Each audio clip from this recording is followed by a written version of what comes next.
There are varying levels of patriotism and expressing one's love and dedication to their country. Careers in education, politics, or the military, all potential ways to serve. But on a cold and rainy Saturday in late October, we found some of Lithuania's most patriotic citizens practicing and going over what they might be called to do in the defense and service of their homeland. Sure, many of their weapons and the choice of camo pattern may give off some strong Cold War vibes, but they're preparing for a worst-case scenario on Lithuanian soil. So let's take a look at who these patriots are, what they were doing, and why we consider them some of the most loyal Lithuanians.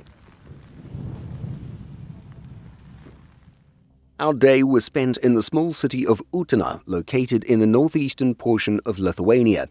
Here and in one other small town was a major exercise for the members of the Lithuanian Riflemen's Union. Indeed, it's the biggest exercise of the year in terms of member participation, with riflemen and women attending from all over the country. The name of this event? Juodas Vanagas, or Black Hawk. Here's one commander to explain the exercise and the situation. Basically, the scenario, we have opposition forces who are committing some disinformation campaigns, some kinetic operations that try to disrupt normal life, disrupt the functions of the country. What we're doing here is like preemptive securing of the objects. Basically, we're securing the water treatment plants and stuff like that. Indeed, the Riflemen's Union is a paramilitary organization and not the official armed forces. And while they receive support and special status from the government, they're far, far less likely to be deployed on the front lines of an invasion. Instead, their goal in a time of conflict is to support the military as well as civilian institutions. We have a more general video about them if you want to learn more, but in this video, it's all about seeing them in action for ourselves. As you can see, the standard agreed-upon pattern of this organization is M81 Woodland. Considering how ubiquitous this pattern has become in the civilian world, this gives members the flexibility to purchase all sorts of clothing and gear while adhering to one visual standard. Still very much in use across the organization are old AK-4 rifles donated from Sweden. These were used by Lithuania's armed forces throughout the 1990s and early 2000s before the G36 was adopted. The G36 is slowly making its way into the hands of Rifleman Union members, and so there's a diversity of rifles in use. And as you can see, the organization has members that can form a quick reaction force. Here, these soldiers from the headquarters company appear to wear multicam and use some sort of civilian AR-15 type rifle, although we're pretty sure that all of this gear is personally owned.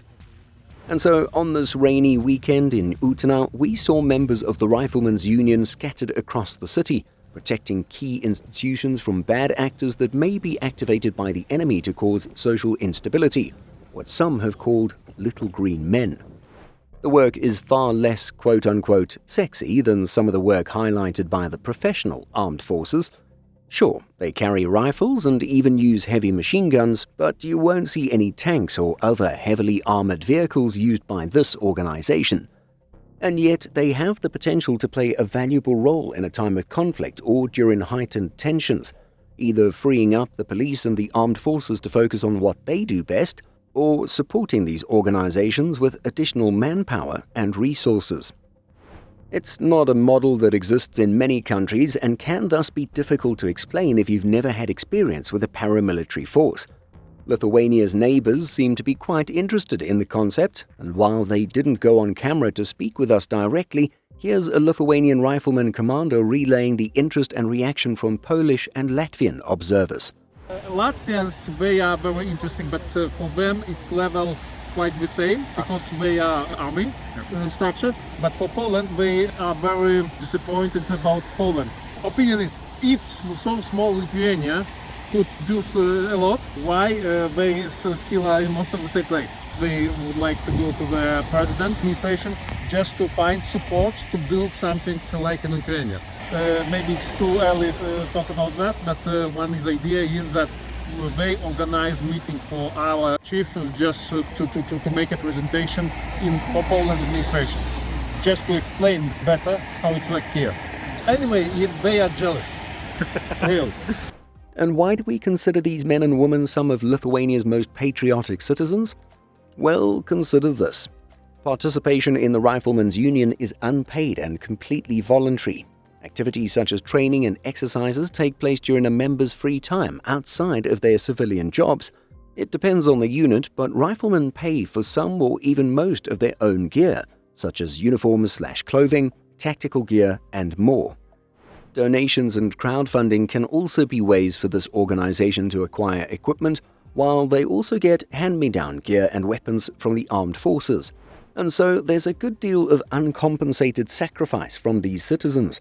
While members of the armed forces and the reserves are paid for their time and are supplied with equipment, it's a different financial model for the Riflemen's Union. In fact, many of the members participating in exercises have specifically taken time off from their jobs to attend. So when you see scenes like this, where members are voluntarily standing in the pouring rain with strong winds and temperatures around 5 degrees Celsius, you have to admire their commitment to the cause. And considering exercises like this see activity around the clock, conditions would only be more unpleasant in the darkness of night. Now, there's more to the Riflemen's Union than just standing guard outside buildings and manning road checkpoints. Members are also providing medical support in times of crisis as well. And there are indeed many ways to serve through this organization, as its leader explains to us. So many people are joining and they eager not to join maybe assault units, because maybe some of them are already old, some of them are not physically fit. You cannot just say that you're not physically fit and you're not eligible to serve.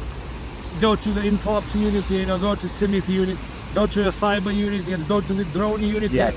Or do the search and rescue, the dogs, bring people to the hospitals, different kind of specialties. We have like 20 basically military or rifleman specialties, not just a machine gun.